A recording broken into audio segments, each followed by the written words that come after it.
अस्सलामुअलैकुम, आप देख रहे हैं 7 पॉइंट नेटवर्क और मैं हूं सुबल से। आप बुलेटिन का बाकायदा आगाज करते हैं और शामिल करते हैं इस वक्त तक की अहम खबरें। शेखपुरा कोट अब्दुल मालिक के इलाका निज़ामपुरा में रिक्शा माफिया का राज इंतज़ाम में बेबसी की तस्वीर बन गई। तहसील फिरोजवाला में रिक्शा माफिया का मेन बाजार सुई गैस चौक में दोनों तरफ रिक्शा माफिया का कब्जा, ट्रैफिक जाम रहना मामूल बन गया। इंतज़ामिया की जानिब से उन नो पार्किंग को भी नज़रअंदाज किया जा रहा है।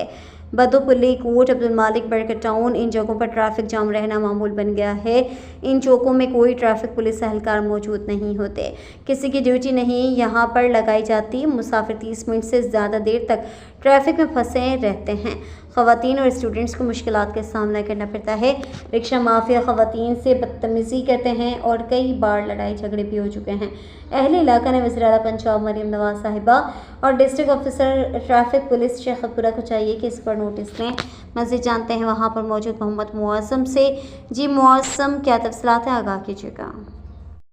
जी, इस वक्त हम मौजूद है कोट अब्दुल मालिक के इलाके निज़ामपुरा के अंदर जो सुई गैस का रोड है, इसके ऊपर ये रिक्शा का स्टैंड बना हुआ है। यहाँ पे जो काफ़ी दिनों से हमें जो इसकी शिकायत मसूल हो रही थी कि ये जो यहाँ के रिक्शा स्टैंड वाले हैं वो यहाँ पे जो ख़वातीन के साथ बदतमीज़ी करते हैं। हमारे साथ जो अहले इलाका की ख़वातीन है वो मौजूद है। आइए जानते हैं इस हवाले से उनका क्या कहना है। अस्सलाम वालेकुम। जी वालेकुम अस्सलाम। मुझे पहले ये बताइए कि आपको ये जो पैसेंजर लोकल रिक्शे चल रहे हैं, इन पे सफ़र करने के लिए किन किन मुश्किलात का सामना करना पड़ता है और इसकी वजह क्या है? जी, सबसे पहली बात तो ये है कि यहाँ पे मुश्किलात ही मुश्किलात हैं। अगर हम लोग सफ़र करते हैं, अगर हमारे पास अपनी कन्वेंस नहीं है, कोई इमरजेंसी है, हम यहाँ पे आके रिक्शे पे तो बैठेंगे, हमारी मजबूरी है। अगर रिक्शे पे बैठते हैं तो जब तक उनकी 6 या 7 सवारियाँ कंप्लीट नहीं है तो वो रिक्शा नहीं चलेगा। अगर चलते हुए रिक्शे को हम खुद ही आवाज़ देंगे कि भाई रुको, आपने जाना है, वो बोलेगा जी मैंने जाना है, और फिर मैंने ये कहना कि भाई मैंने भी जाना है, तो अगर मैं उस रिक्शे पे उतर के बैठी हूँ ना तो वो रिक्शे वाले को गुस्सा आएगा, ये गुंडागर्दी चल रही है ना, उसको गिरेबान से पकड़ के नीचे चल भाई रोको, नीचे उतार सवारी। अच्छा, लेडीज को भी ऐसे बोलते हैं? और जी जी ऐसे जी मर्द रिक्शे वाले को तो पकड़ते हैं, उनको लेडीज को बोलते चलो नीचे उतरो बीबी, पैदल जान के जाना तो चली जाओ, नहीं तो ऐसे रक्षे सफर करो, एंते तो बहुत 6 सवारियां होंगे तो नहीं तो सालम रक्षे थे पैसे दो। जिसके पास अपने पैसे मौजूद इतने हैं ही नहीं कि वो सालम रिक्शा करवाए, तो क्या वो इन लोगों का वेट करे? ये गुंडागर्दी है। अच्छा, मुझे ये बताइए कि यहाँ जो रिक्शे चल रहे हैं इनको लीड कौन कर रहा है? जी, ये मुझे नहीं पता, ये इन रिक्शे वालों से पूछा जाए कि ये कोई माफिया गैंग है, हफ्ता वसूली है या फिर महीना वसूली कर रहे हैं, भत्ता ले रहे हैं ये लोग। मुझे नहीं पता ये भत्ता किसको देते हैं, लेकिन इन पे ये कार्रवाई की जाए कि ये अवाम को, औरतों को खास तौर पे जलील क्यों करते हैं। अच्छा, अगर आप यहाँ पे रात को अगर सफ़र करना हो, रिक्शे पे आपने जाना हो, तो रिक्शा आपको अगर इधर 3 या 4 रिक्शे लगे हुए हैं, आप वो रिक्शे वाला आपको अकेले को लेके नहीं जाएगा? नहीं, लोकल सवारी के हिसाब से वो जो सालम रिक्शा है वो तो लेके जाएगा ना? जी, सालम रिक्शा लेके जाता है, लेकिन वो रिक्शा यहाँ से चल सकता है जिसकी लाइन बाय लाइन बारी का इंतजार कर रहे हैं। ये लाइन बाय लाइन किसने इजाजत दी है इनको? ये रोड इनके बाप का है, ये सड़क किसकी है? ये आवाम को क्यों जलील कर रहे हैं? अच्छा, आप कोई जो आला हुकाम है, CM पंजाब है, RPO शेखुपुरा, DPO शेखुपुरा है, जो मुतलका SHO इधर के, उनको कोई पैगाम देना चाहिए? ट्रैफिक पुलिस के कुछ एहलकारों को या कमेटी के कुछ जो एहलकार हैं उनको कुछ पैगाम देना चाहिए कि आया इनका भी जो किबला दुरुस्त किया जाए? जी, बिल्कुल, मैं उनसे ये अपील करूंगी, यहाँ की जो भत्ता गाड़ी चल रही है, गुंडागर्दी चल रही, माफिया गैंग है इस जगह का, रिक्शे वालों का यूनियन ये जो बनी हुई है, इसको ख़त्म करवाया जाए, औरतों को जलील ना किया जाए। आम ये जो जनता है, आवाम है, इसकी सहूलत के लिए भी कोई सहूलत मैसर करे ना। ये क्या है कि औरतों को जलील किया जाता है, यहाँ पे पैदल चलने पर ये औरतों को मजबूर करते हैं ये लोग। अच्छा, मुझे ये तो बताइए, ये तो इस इलाके की बात होगी, आगे जो मेन रोड है जिसको वो मेन रोड है जो बद्दो पुलिस स्टॉप है, उधर भी ऐसा ही सिस्टम चल रहा है या उधर वो कम है?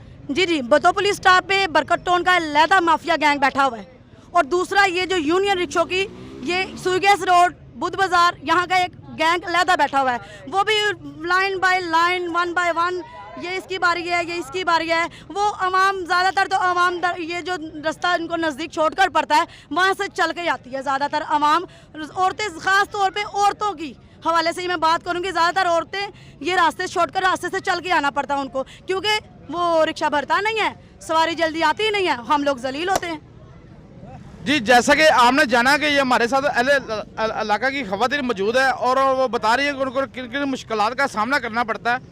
मेरी सीएम पंजाब मरियम नवाज से और जो हमारे डीआईजी ट्रैफिक है उनसे अपील है कि खुदारा इनका भी जो चिंची रक्षा वाला इनका भी किबला दुरुस्त किया जाए, इनको भी जो राह रास्त पे एक ट्रैक पे इनको लगाया जाए कि आपने इस तरीके से चल रहा है।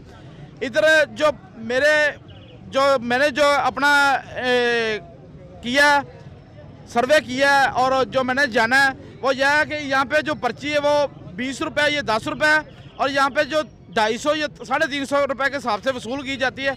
वो भी जानते हैं इनकी ज़ुबानी इस बारे में ये क्या कहती हैं। जी, हम अगर बदौ पुलिस स्टाफ से कोट अब्दुल मालिक की तरफ जाते हैं तो वहाँ पे पर्ची वसूली की जाती है, तो ज़्यादातर रिक्शा वालों को जलील होना पड़ता है। इनके हवाले से भी मैं बात करूंगी कि अगर वो भूल जाते हैं या कोई नया रिक्शे वाला है वो जा रहा है तो पर्ची भूल गया है, तो नेक्स्ट स्टॉप पे जब वो पहुंचता है तो अगला पर्ची वाला उसको रोकेगा। वो बोलेगा हाँ भाई पर्ची ली, वो बोले भाई मुझे तो पता ही नहीं था। वो बोलेगा ला 250 रुपया निकाल, 350 निकाल। वो बोलेगा भाई किस चीज़ के 350 ले रहे हैं हम? जी, ये हमारा काम है, हमें पीछे से ऑर्डर है, वरना आपका रिक्शा 2-3 दिन के लिए बंद किया जाएगा। जी, सीएम पंजाब साहबा आपने जैसा जाना है खवातीन की ज़ुबानी कि वो बता रही कि अगर एक रिक्शा एक जगह से दूसरी जगह जाता है, इधर से बद्दो पुलिस से जाता है वो कोट अब्दुल मालिक तक, तो यहाँ से पर्ची वो लेके जाएगा, आगे पर्ची उसको दोबारा लेनी पड़ेगी। दोबारा नहीं लेते। अगर कोई भूल जाता है, अगर कोई पर्ची भूल जाता है जिसको पता ही नहीं है पर्ची का, वो 200, 250, 300 कहाँ से भरे? क्योंकि ज़्यादातर सब लोग ये इसी स्टॉप पे थोड़ी आते हैं, कोई दूर से भी आता है, लेकिन वो जो 200, 250 भरता है वो किस चीज़ का भरता है? हमें सेफ्टी चाहिए।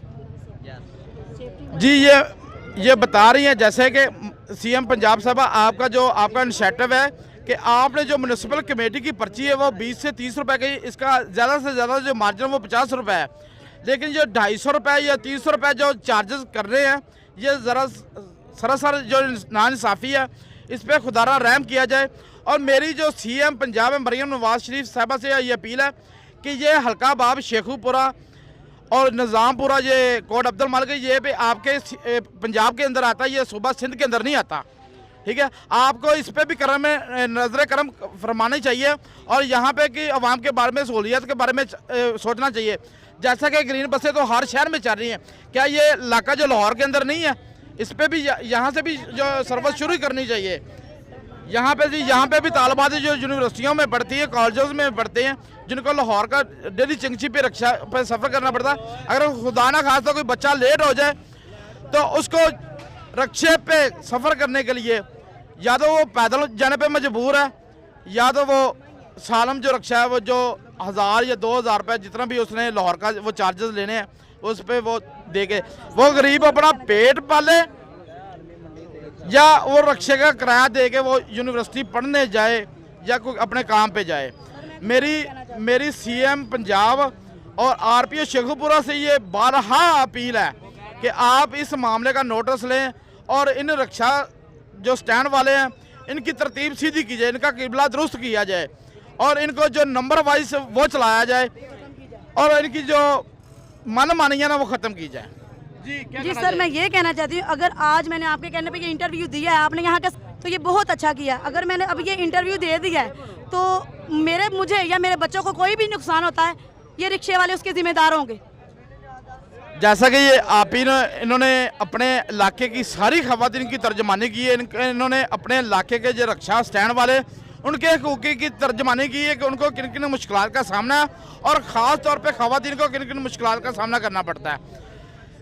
ये अपील कर रही हैं सीएम पंजाब और आरपीओ शेखुपुरा और डीपीओ शेखुपुरा से कि आया कि रक्षा स्टैंड वालों या किसी आदमी की वजह से इनको नुकसान पहुँचा तो इनको तहफ़्फ़ुज़ फराहम किया जाए और इनकी जो बात है वो सुनी जाए और आला काम तक पहुँचाई जाए। तो रिक्शा ड्राइवर एक मौजूद है, आइए जानते हैं कि इसको जो वो इधर इसी चौक पे तशद्दुद का निशाना बनाया गया और क्यों बनाया गया। जी अस्सलाम वालेकुम। जी वालेकुम अस्सलाम। जी मुझे ये बताइएगा कि आपको 1 या 2 दिन पहले इधर तशद्दुद का निशाना बनाया गया, किस वजह से बनाया गया और क्यों बनाया गया है? तशद्दुद का निशाना इस वजह से बनाया गया है, आप यहाँ से सवारी रिक्शे पे बिठा रहे हो, आपने यहाँ पे रिक्शा नहीं लगाना, हमारे अड्डे के यहाँ पे रिक्शे चलेंगे, गैर अड्डे के बगैर रिक्शा नहीं चलेगा, तो इस वजह से हाथों पाई हो के पीटने लग पड़ते हैं, अगले के गले जैसे किसी को मार देना। अच्छा, ये जो ये जो आप पे हुक्म तारी करता है या जो आपको इस रोकता है कि सवारी बिठाने से, वो बंदे कौन है? आप कुछ निशानदाही करना चाहेंगे? इनको ये अपील देनी चाहिए, आराम से तसल्ली से, अगर अड्डा इनका खाली हो गया सवारी बिठा सकते हैं। अगर ये किसी के साथ तशद्दुद करे, ये बुरी बात है, ऐसा काम नहीं होना चाहिए। आप हुकूमत से कोई अपील करना चाहिए ये रक्षा स्टैंड के मतलब कि इनका जो किबला दुरुस्त किया जाए, या इनकी जो लैंड वो दुरुस्त की जाए? सो बस इनको बस ये होना चाहिए, किसी को तशद्दुद का निशाना ना बने।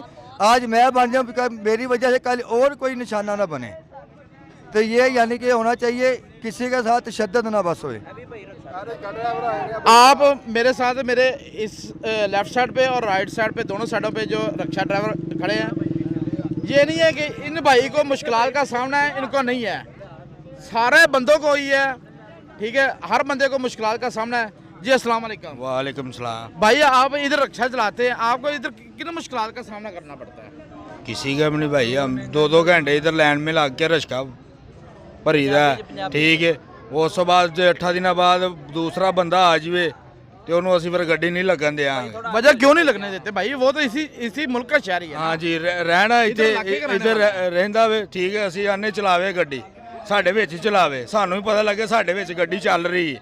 असी तो 2-2 घंटे इधर भी 2 घंटे उधर भी खलो के फेरा भर के आने आ। ये बुद्ध ते जो दिल करते नहीं तो फेरा भर के साढ़े रश्के दी सवारियां ला के लै जाते हैं। भाई मेरे पास वीडियो मौजूद है करके, इधर जो वीडियो बनाई है ना, उसमें ये है कि अगर आपने इधर रक्षा लगाया है, मैं रक्षा लेके आता हूँ, आपका कोई और जानने वाला है, तो आपने क्या करना है कि मेरा नंबर मिस कर देना, अपना नंबर वैसे रूटीन रखनी है। आप पहले नंबर पे हैं, मैं दूसरे पे हूँ, मुझे उसने मिस कर दिया कि नहीं कि तेरी बारी नहीं है, आप उधर से चक्कर लगा के आ जाओ, आपकी वो भाई के बाद फिर आपकी बारी है, मैं फिर बारी है, फिर मिस है। हाँ जी, मेरा फिर क्या कसूर है? मैं किधर जाऊंगा भाई? इधर ही रहोगे, ਤੁਹਾਡਾ कसूर होना। आप भी आप एक चक्कर लगाए, 2 चक्कर लगाए हो, ठीक है, बारी तो आप दोनों की आ रही है ना, आपकी टीम की आ रही है। जी, नंबर शेर ही सारे इत्थे ते सारे नंबर शेर चलते हैं, इधर 2-2 घंटे लग जाते। ये नंबर लगवा कौन रहा है? नंबर इधर कोई भी नहीं लगा रहा। अच्छा, कमेटी कोई पुलिस वाला कोई भी नहीं। अच्छा, अपनी मदद आपके तहत? हाँ जी, आपने खुद ही अपना? हाँ जी, नंबर सिर चलते हैं, जिन्हें रश्के ने 10-12 नंबर सिर चलते हैं। अच्छा, अगर कोई जो आपकी बात ना माने तो आप उसको मारना पीटना शुरू कर? नहीं मार रहे ना, क्यों सर? मेरे पास जो मेरे साथ वो भाई मौजूद है ना जी, उनके होंठ भी फटे हुए हैं, उनके पाँव भी फ्रैक्चर है। मैं आपको वीडियो भी दिखा सकता हूँ, उसका मेडिकल भी मैं आपको सीएम पंजाब साहबा मैं आपको उसका मेडिकल भी दिखा सकता हूँ।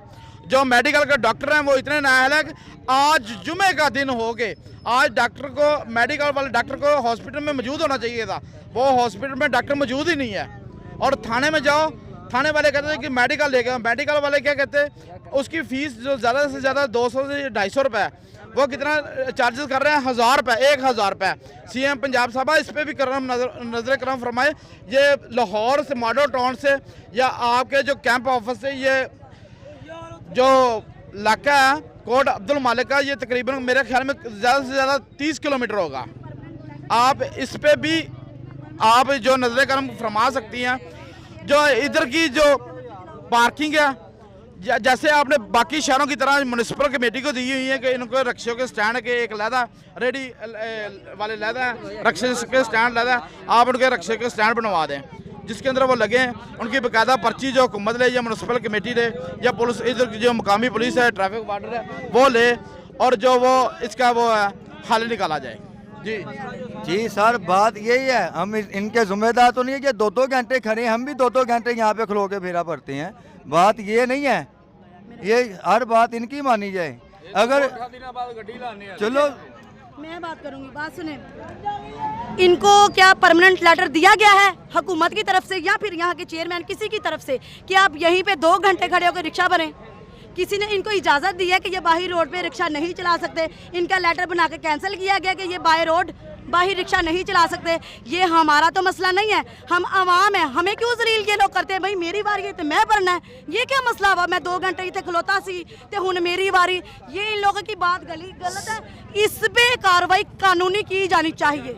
सीएम पंजाब साहबा, सीएम पंजाब मरियम नवाज शरीफ साहबा, इसका जवाब मैं आपसे और ये जो मेरे साथ खवातीन मौजूद है ये लेना चाहते हैं, और ये जो लोग इधर खड़े हैं जिनकी माएँ बहनें और बच्चियां इधर से स्कूलों में जाती हैं और जलील होती हैं, वो सब आपसे इसका सवाल का जवाब मांगते हैं। आप ये जवाब दें या इस पर नजर करम फरमाएं। मैं टीम के साथ मोहम्मद मुअज्जम, एंकर पर्सन, शेखुपुरा। अब तक के लिए इतना ही। मजीद खबरों, अपडेट्स और अच्छे प्रोग्राम्स के लिए देखते रहें 7 पॉइंट नेटवर्क। अल्लाह निगहबान।